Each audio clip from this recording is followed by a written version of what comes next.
Hi guys, this is the stomach, and we have here the muscularis. It's going to be this one is going to be the muscular externa. Then we have the submucosa here, and we have the musculari of the mucosa here. This is going to be the lumen. Again, this is the stomach.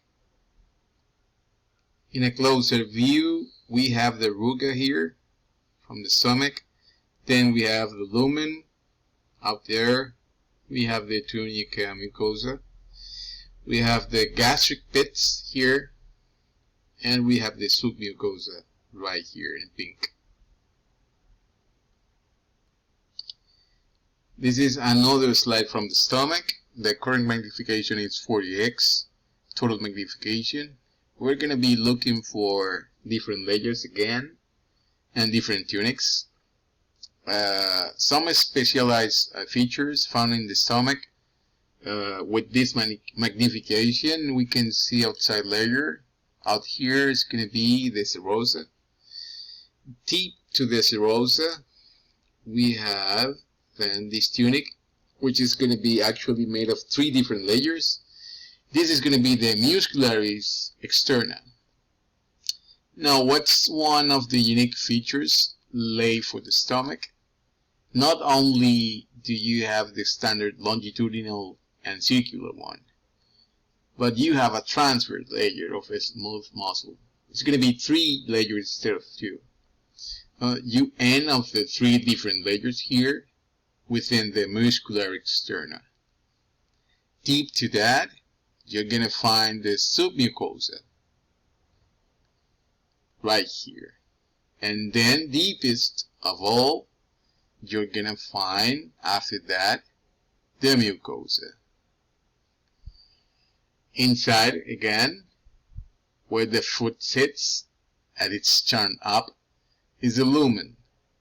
So if we zoom it a little bit, I would like to show you a little bit more detail about the mucosal tunic.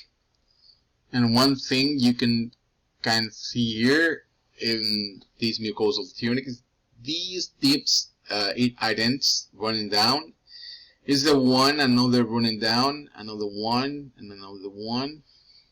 It's going to be the gastric pits, and they are running into a gastric glands. These gastric pits, they're going to be specialized cells.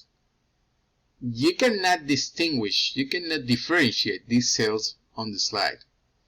But you have here 4 specialized cells types for the gastric glands.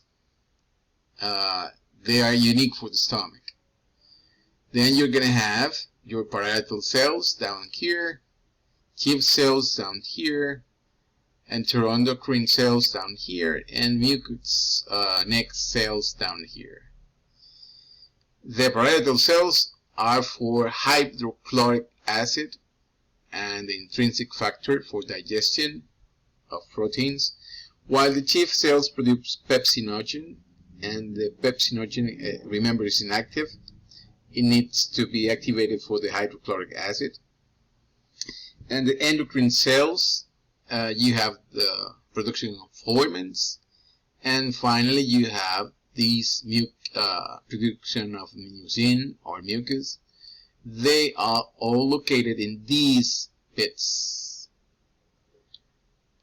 All these are secreted into the lumen of the stomach to be mixed with the whole food that we ingest. This is the stomach, guys.